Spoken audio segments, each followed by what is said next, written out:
One word, that's all it took to shift the entire Browns quarterback conversation. Dillon Gabriel stepped to the podium and drew a line between entertainers and competitors. In a room that includes Shedeur Sanders, that comment didn't land quietly. Was it accidental or was it intentional? It only took one sentence to change the temperature inside the building. After a preseason outing that included a pick-six and a botched exchange credited as a fumble, rookie quarterback Dillon Gabriel stepped to the podium and delivered a line that instantly raised eyebrows. There are entertainers and there are competitors, and his job is to compete. That's it, no names mentioned, no direct shots fired, but in a quarterback room that includes Shedeur Sanders, that wording didn't float harmlessly into the air. It landed hard. Because in today's NFL, entertainer isn't just a random label, it carries weight. It hints at branding, spotlight, cameras, personality. And fair or not, Sanders has been tied to that narrative since college. The lights follow him. The headlines find him. So when Gabriel separated competitors from entertainers, fans immediately started connecting dots. He later clarified that he was referring to the media, that they're the entertainers and players are the competitors. But here, where it gets tricky. If that was always the intent, why did it need clarification so quickly? Why circle back at all? In the middle of a quarterback battle, every word is dissected, every tone shift is noticed. And once something sounds like shade, perception moves faster than explanation. Some fans believe it was a subtle jab. Others think it was just a rookie being blunt without realizing how it would sound. Reports and reactions across social media suggest the locker room likely noticed too. Whether intentional or accidental, the timing couldn't have been louder. And timing matters. This wasn't said after a flawless performance. It came after turnovers, after momentum swings, after a stat line that didn't completely silence critics. That context made the comment feel sharper than it might have otherwise. Quarterback competitions are fragile ecosystems. Teammates listen closely. Coaches evaluate more than throws. Leadership is measured in poise, awareness, and tone. When you introduce contrast, competitor versus entertainer, inside that environment, it naturally creates separation. And separation in a QB room can quickly turn into tension. Maybe it was nothing, maybe it was frustration, or maybe it revealed something deeper about how Gabriel sees himself in comparison to the narrative around Sanders. Either way, the fuse was lit. And what started as a routine post-game presser suddenly became the center of Cleveland's quarterback conversation. But that was only the beginning. Forget the microphones, forget the headlines. When coaches close the doors and turn on the film, none of that matters. The tape doesn't care about quotes, it doesn't care about branding, it only cares about execution. And in this preseason snapshot, Shedeur Sanders and Dillon Gabriel told two slightly different stories. Sanders' stat line was clean, efficient, 14 completions on 23 attempts, 157 total yards, 2 touchdowns, 0 turnovers, but numbers alone don't explain why evaluators leaned forward in their seats. It was the body language, calm in the pocket, eyes downfield, no panic when pressure closed in. When the red zone tightened, he didn't force hero throws. He took what the defense gave him and finished drives. That's quarterback currency, production without chaos. Now flip the screen. Gabriel started hot, 8 of his first 9 passes found targets. The rhythm was there. The timing looked sharp, quick decisions, confident releases. For a stretch, it felt like he was settling into control. But then came the swing plays. The pick-six wasn't just an interception. It was the kind of throw that makes quarterback coaches rewind twice. 2 receivers drifting into the same window, a decision that should have been reset. Instead, it became 7 points the other way. Add the botched exchange that went into the books as a fumble, and suddenly the clean start felt distant. That's the reality of tight competitions. Negative plays weigh heavier than steady completions. Some fans believe the fumble wasn't entirely on Gabriel. Exchanges can be shared responsibility, and that's fair. But stat sheets don't split blame. They log turnovers under the quarterback column, and in August battles, turnovers shrink margins fast. This isn't about declaring a winner after one preseason showing, it's about trajectory. Sanders turned possessions into points. Gabriel flashed structure but gave points away. In evaluation rooms, that difference echoes. Because in the NFL, almost doesn't carry much value. You either protect the football or you don't. You either finish drives or you stall them. Clean football builds trust. Risky moments build hesitation. And here's the uncomfortable truth. When a quarterback conversation already feels emotionally charged, the tape either quiets it or amplifies it. Right now, the film added fuel. It didn't scream separation, but it did suggest momentum. And momentum inside a quarterback room can shift faster than any press conference ever could. And that's when the debate quietly changed direction. This isn't just about two rookie quarterbacks fighting for reps. It's about philosophy. It's about how the league views leadership in 2025 versus how it used to define it. When Dillon Gabriel separated entertainers from competitors, whether intentional or not, he tapped into an old football mindset. The quiet quarterback, the low-profile leader, the guy who says little, shows less emotion, and lets the locker room speak for him, that mold has existed for decades. Blend in, stay buttoned up, keep it strictly business. But the NFL doesn't operate in that same bubble anymore. Shedeur Sanders didn't grow up in a football culture that avoided cameras. He grew up surrounded by them. From high school to college, attention followed him naturally. Some fans believe that visibility automatically means distraction. Others argue it's simply the modern reality of elite athletes. Either way, the spotlight has never rattled him. And that's where the generational tension starts. Old school thinking often views visibility as vanity. New school players see it as leverage. Nil deals, social media followings, personal brands built in real time. Today's quarterback isn't just asked to manage the huddle, he's expected to represent the franchise publicly, digitally, and commercially.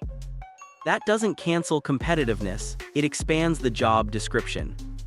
Look around professional sports. Stephen Curry celebrates before the ball drops. Patrick Mahomes plays with flair and still wins Super Bowls. Personality no longer disqualifies discipline. In many cases, it amplifies confidence. That's why framing someone as entertainer versus competitor feels outdated to some observers. The two traits aren't opposites anymore. The league is entertainment by design. Billion-dollar broadcast deals depend on it. Players are marketed as stars. Jerseys are sold because fans connect with identities, not just stat lines. But here's the part that matters inside the Browns facility. Coaches don't care about Instagram engagement. They care about third down efficiency. They care about red zone decision-making. They care about who protects the football when pressure rises. If the modern quarterback can handle attention without sacrificing execution, that becomes an advantage, not a liability. Some fans believe Gabriel's comment reflected subtle discomfort with that new reality. Others think it was simply a poorly worded answer from a rookie adjusting to NFL microphones. Either way, it highlighted a deeper divide. Is Cleveland leaning toward conservative stability, or are they embracing the modern model where charisma and composure can coexist? Because in today's NFL, shrinking your personality doesn't automatically make you more serious, and embracing visibility doesn't automatically make you less focused. The real question isn't who talks less, it's who delivers more. And that's where philosophy meets production. Here, where the emotion fades and reality hits.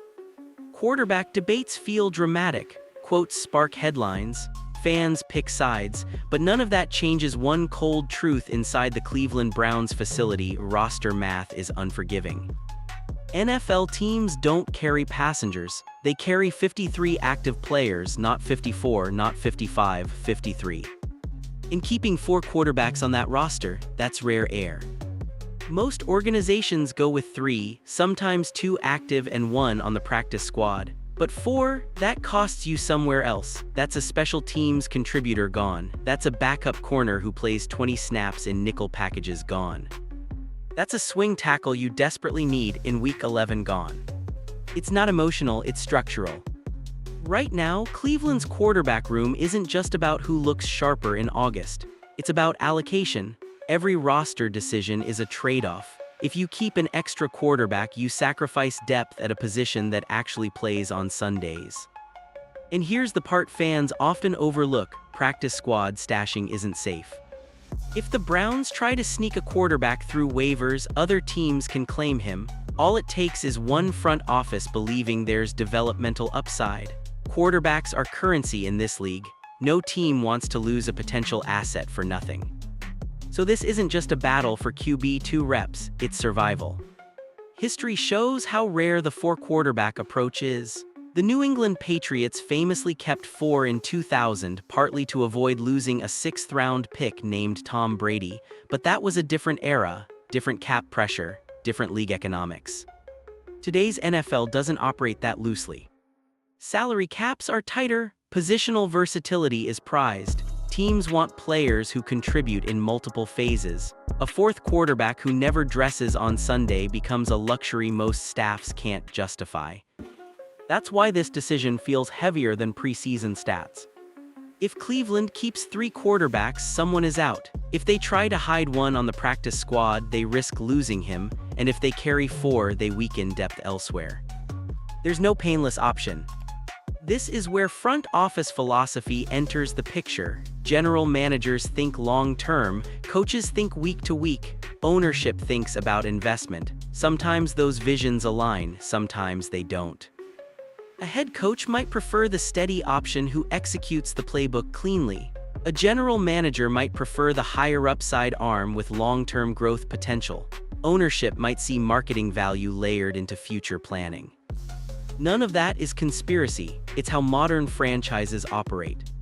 And here's the silent pressure: Cleveland has cycled through quarterbacks for years. Instability leaves scars. No one in that building wants another reset 6 months from now. That makes this cut-down decision even sharper. Because once the final 53 is locked in, it sends a message, not just about depth chart order, but about direction. Are the Browns prioritizing immediate steadiness or long-term ceiling? Roster math doesn't care about narratives, it doesn't care about podium quotes, it doesn't care about social media debates. It cares about value per slot. And when the numbers tighten, someone always pays the price. Here's the layer most fans never see. Quarterback battles aren't decided only on the practice field. They're influenced upstairs, in meeting rooms, in offices where the whiteboards don't show blitz packages, they show budgets, timelines, and long-term vision. Inside the Cleveland Browns building, the quarterback decision doesn't belong to one voice. Head coach Kevin Stefanski evaluates the tape. He studies footwork, reads, command in the huddle. He wants the quarterback who gives him the best chance to execute Sunday's game plan. General manager Andrew Berry sees something broader. He thinks in contracts. Rookie value, development curves, draft capital return. If he spent a pick on a quarterback he believes has long-term upside, that belief doesn't disappear after one preseason week.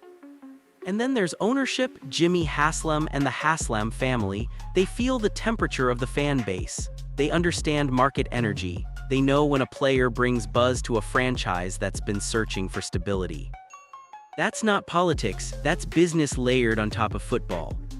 Some fans believe quarterback competitions are pure meritocracy. Best performance wins, clean and simple, but history suggests it's rarely that clean. Investment matters, narrative matters, long-term planning matters. If a front office sees one rookie as a potential future starter, someone who could anchor the franchise for 5 years, they'll weigh that differently than a player they project strictly as depth. And here's the uncomfortable reality: coaches don't always control the final 53. Unless you're one of the league's established power figures, someone like Andy Reid or Mike Tomlin, final roster decisions often reflect collaborative, sometimes tense, conversations. Coaches advocate, GMs project, owners approve. So when this quarterback battle tightens, it's not just about who threw 2 touchdowns or who avoided turnovers. It's about organizational direction. Does Cleveland want stability and low variance in the QB2 spot? Or do they want upside and future leverage? Because QB2 isn't just an emergency backup anymore. Around the league, backup quarterbacks start multiple games every season. Injuries are inevitable. The modern NFL demands readiness from depth. If ownership believes one quarterback energizes the city more, sells hope more convincingly, that energy doesn't go unnoticed. If the front office believes another quarterback is more plug-and-play ready, that weight shows up in evaluation meetings. And here, where tension quietly builds. If a coach prefers one option for schematic reasons but the front office leans toward developmental upside, the compromise can shape an entire season. Sometimes the difference isn't dramatic, sometimes it's subtle. A few extra reps in practice, a slightly longer leash in games. Those small edges matter. This isn't conspiracy talk, it's layered decision-making in a billion-dollar league. Cleveland has experienced quarterback instability for years. That history influences everything. No one in that building wants to be wrong on the next long-term bet. And that's why this battle feels bigger than August. Because when the final decision comes down, it won't just reflect who performed better on a preseason stat sheet. It will reflect what the Browns believe about their future. Is it about minimizing risk right now? Or maximizing ceiling later? The answer won't be announced in a dramatic press conference. It will show up quietly on cutdown day. And when it does, it will reveal more about the organization's philosophy than any quote ever could. This is where the debate gets real. Strip away the quotes, ignore the microphones, forget the entertainer vs competitor noise for a second. What Cleveland is truly deciding between is experience versus upside. On one side, you have Dillon Gabriel, a quarterback with mileage, 6 college seasons, thousands of snaps, systems at UCF, Oklahoma, and Oregon, over 16,000 passing yards across his career. He's seen blitz-heavy defenses, he's played in hostile environments, he's navigated expectations. That kind of resume commands respect. Gabriel understands structure, he knows how to operate within timing concepts, he can get the ball out quickly. Early in the preseason game, 8 of his first 9 passes were completed. That shows rhythm, that shows comfort inside the design of the play. Supporters would argue that's what you want in a QB2, someone steady, someone who won't panic, someone who has already absorbed the pressure of being the guy at multiple programs. But here, the other side of that argument. 6 seasons also means 6 seasons of wear, more hits, more habits, good and bad, already cemented, developmental curve, shorter. The NFL clock is different, teams don't wait years to see if something clicks. Now look at Shedeur Sanders. He enters the league with less overall mileage but arguably more long-term elasticity. He hasn't been molded by multiple college systems in the same way. There's still projection, still room to expand. And in his preseason debut for the Cleveland Browns, he delivered efficiency, 2 touchdowns, 0 turnovers, calm command, no reckless forcing of throws. That matters. Because upside isn't just about arm strength or highlight plays, it's about ceiling, it's about how much more a player can grow. Shedeur's supporters believe his ceiling is higher, that his poise under pressure suggests something scalable, that his mechanics and processing can elevate with NFL coaching rather than needing to be rebuilt. Critics might say Gabriel's years of starting experience should translate faster, that he's more prepared for the speed of pro defenses. But here's the tension. The modern NFL isn't just about who is ready, it's about who can become something greater. If Cleveland views the QB2 role as insurance only, Gabriel's experience has appeal. He's seen enough football to survive a short stretch of games, you know roughly what you're getting. If Cleveland views the QB2 role as a developmental runway for a future starter, that calculation changes. And there's another layer, physical profile and scheme flexibility. Gabriel, listed at 511, operates best with defined windows and pocket movement. That can absolutely work in today's league, but it narrows certain concepts. Protection design becomes more deliberate. Shedeur offers broader schematic flexibility, more traditional launch points, fewer height-related passing lane adjustments. Over a 17-game season, that flexibility compounds. This isn't about disrespecting one player, it's about projection models. One quarterback feels closer to finished. The other feels like a draft pick you can still sculpt. And that's why this debate inside Cleveland is bigger than preseason stats. Gabriel brings proven production across years. Shedeur brings potential growth across seasons. Experience provides comfort. Upside provides hope. For a franchise that has cycled through quarterbacks for years, the word hope carries weight, but so does reliability. So the real question isn't who played better on one August night. It's which path the Browns value more. A seasoned operator who may offer stability now, or a younger arm with scalable traits who might reshape tomorrow. That choice defines more than a depth chart. It defines direction. Here, where this situation gets deeper than press conferences and social media clips. This isn't just about who throws the tighter spiral. It's about the psychological balance inside the Cleveland Browns locker room. When a rookie quarterback like Dillon Gabriel uses a word like entertainers, whether intentional or not, it creates layers. Because inside an NFL locker room, words carry weight. Veterans hear it, coaches hear it, and most importantly, the other quarterback in the room hears it. And that other quarterback is Shedeur Sanders. Now think about the dynamic. Shedeur isn't just another rookie, he carries national attention. Cameras follow him, debates surround him, every throw is analyzed, every facial expression is clipped. That level of spotlight naturally divides a room into quiet observers and strong opinion holders. Some teammates gravitate toward charisma, others gravitate toward quiet grinders. That's where psychology comes in. Quarterback rooms are fragile ecosystems. Even if both players publicly support each other, there's an unspoken competition. Every practice rep matters, every sideline conversation matters, every leadership moment matters. If veterans sense tension, it spreads subtly, not loudly, not dramatically, but in whispers, in body language, in who breaks the huddle with more command. And here's the tricky part: competition can either elevate a team or fracture it. If Gabriel's comment was about mentality, it positions him as the blue-collar competitor. If Shedeur is seen as the spotlight figure, that contrast becomes a narrative inside the building, even if nobody says it outright. But NFL locker rooms aren't social media. They reward consistency. Veterans don't care about headlines, they care about third-down conversions, they care about who stays late studying protections, they care about who takes accountability after interceptions. If Shedeur demonstrates relentless preparation, humility, and command, any outside label fades quickly. If Gabriel demonstrates poise, toughness, and leadership, he earns respect organically. The psychological battle isn't about ego, it's about trust. Who do linemen trust to adjust protections? Who do receivers trust to throw them open? Who do coaches trust when the stadium is loud and the game is tight? That trust determines locker room gravity. And here's something people forget: sometimes competition strengthens unity. When two quarterbacks push each other daily, it sharpens the entire offense.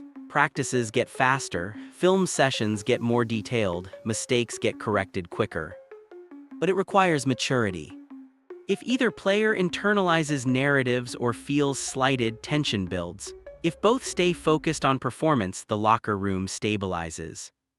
The Cleveland Browns don't need drama, they need clarity. And clarity in a quarterback room comes from performance, not commentary. That's why this moment matters. It's not about one word. It's about how that word is received. It's about how both quarterbacks respond. And it's about whether this competition becomes fuel or friction. Because in the NFL, psychology often decides battles long before Sunday kickoff. And right now, the most important game isn't being played under stadium lights. It's being played inside the locker room. Every quarterback competition eventually reaches a moment where talk disappears and reality takes over. For the Cleveland Browns, that moment wasn't a press conference. It wasn't a practice clip. It wasn't a viral quote. It was the game against the Los Angeles Rams. This was the true reset. All the debates surrounding Shedeur Sanders. All the competitive undertones involving Dillon Gabriel. All the narratives about entertainers versus competitors. None of it mattered once the ball was snapped. Because preseason games, especially ones against disciplined organizations like the Rams, reveal something practice never can: composure under pressure. Vanilla schemes disappear. Defensive coordinators disguise looks. Young quarterbacks are forced to process in real time. And that's where clarity emerges. The Rams are known for structural discipline. Even in preseason, their defensive fronts shift late.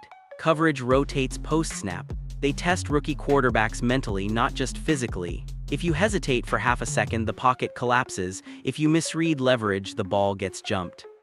So this game wasn't about highlight throws. It was about rhythm. Could the quarterback command the huddle confidently? Could he adjust protections at the line? Could he respond after a negative play without body language changing? That's the reset. If Shedeur stepped into that moment and delivered timing throws, moved the chains, and showed command, it shifts the entire internal conversation. Not social media, not analysts, inside the building. Veterans notice calmness, offensive linemen notice decisiveness, coaches notice eye discipline. On the flip side, if Gabriel operated smoothly, took what the defense gave him, and avoided forcing plays, that reinforces his case as the steady option. This is where competition becomes measurable. Completion percentage matters, third down efficiency matters, red zone execution matters, but even more than statistics, the tape tells the truth. Did the quarterback stare down receivers? Did he manipulate safeties with his eyes? Did he step up into pressure instead of drifting backward? These are franchise-level indicators. The Rams' game provided a clean slate because it stripped away the noise. No quotes, no comparisons, just performance. And here why that matters for the Browns. Quarterback battles become dangerous when narratives linger longer than evidence. A strong outing resets assumptions, a shaky outing intensifies them. If Shedeur delivered poise and production, the entertainer label dissolves instantly. If Gabriel displayed command and control, his competitor framing strengthens naturally. This game wasn't about proving critics wrong, it was about proving teammates right. Because once players believe in a quarterback, momentum builds fast, confidence becomes contagious, practice energy rises, install meetings sharpen. That's what a reset really means. It doesn't crown a starter immediately, but it redraws the internal hierarchy. Coaches walk away with clearer evaluations, veterans quietly form opinions, the locker room senses direction. And that direction is everything. For Cleveland, the Rams matchup wasn't just another preseason rep, it was a measuring stick, a pressure test, a moment where identity started to form. In quarterback competitions, there's always one game where everything feels different afterward. For the Browns, this was that game. The true reset wasn't announced. It was revealed. At some point, every quarterback competition stops being about the present and starts being about the future. That's where the Cleveland Browns now find themselves. Because this isn't just about who throws the cleaner spiral in preseason, it's about organizational direction, identity, timeline, patience versus urgency. And that's a much bigger conversation. Cleveland has spent years trying to stabilize the most important position in football: draft picks, veterans, short-term fixes, long-term gambles. The revolving door at quarterback hasn't just been a roster issue, it's shaped the culture of the franchise. Now, with Shedeur Sanders in the building and Dillon Gabriel competing, the Browns aren't just evaluating talent, they're evaluating trajectory. Shedeur represents upside, marketability, confidence, a modern quarterback presence that feels aligned with today's NFL. His college production, poise under spotlight, and natural leadership have already sparked debate about whether he's more than just a developmental option. But upside requires patience. Gabriel, on the other hand, offers readiness, experience, a steadier projection. He may not command headlines the same way, but within an organization trying to win now, that steadiness carries weight. And that's where Cleveland's franchise vision becomes critical. Are they building for sustained dominance 3 years from now? Or are they trying to stabilize the position immediately and push for relevance right away? Those are two very different paths. Some fans believe the Browns need a quarterback who grows into the role, someone the franchise can mold and develop as a long-term face of the team. Others argue Cleveland cannot afford another extended experiment. Reports suggest the front office is focused less on flash and more on command, how the quarterback operates within structure, how he responds to adversity, how teammates react to him. That's not something you measure in one game. It's measured in consistency. What's interesting is how quietly the tone around the team has shifted. Early conversations centered on competition and personality. Now, insiders hint the evaluation is leaning toward fit within the system and long-term ceiling. That's a subtle but important change. Because franchise quarterbacks aren't chosen based on a single performance. They're chosen based on projection, how they elevate the roster, how they handle pressure, how they represent the organization publicly and privately. Cleveland's leadership understands that this decision affects more than just Sundays. It impacts free agency, player morale, national perception. If the Browns believe Shedeur can grow into a top-tier quarterback, the investment becomes strategic. If they believe Gabriel provides a cleaner bridge to stability, that's a different type of commitment. Either way, the decision reflects the franchise's self-awareness. Are they confident enough to develop? Or cautious enough to prioritize immediate control? That's the crossroads. And here's what makes it fascinating. Whichever direction they choose will signal how the Browns view themselves. Contenders building toward a window. Or a team still searching for identity. The quarterback competition may appear simple on the surface, 2 players, 1 job. But underneath, it's a referendum on Cleveland's philosophy. Because once a franchise declares its quarterback, it declares its future. And the Browns know this decision won't just shape a season. It will define the era that follows. So here's the real question that's been floating around this entire situation. Is he an entertainer or is he a competitor? When it comes to Shedeur Sanders, that debate refuses to go away. From the moment he stepped into the spotlight, the narrative followed him: flashy confidence, designer fits, calm interviews, a presence that feels bigger than just football. Some fans love it, others question it, and the media, they've leaned into it. But here's what often gets lost in that conversation: production. Because beneath the headlines and social clips is a quarterback who has consistently delivered on the field. Accuracy, toughness in the pocket, willingness to take hits, leadership in high-pressure moments, those aren't traits of someone playing a character, those are competitive qualities. And yet the entertainer label lingers. Why? Some believe it's because of visibility. When a player commands attention naturally, people sometimes assume style outweighs substance. When confidence is loud, critics wonder if focus is quiet. That perception has followed many modern quarterbacks, fairly or not. But that wasn't the full picture. Teammates have publicly praised his work ethic. Coaches have highlighted his preparation. Reports suggest he's often among the first in the building and last to leave. That doesn't exactly fit the just-for-show narrative. So the debate shifts. Is the issue really about performance? Or is it about comfort?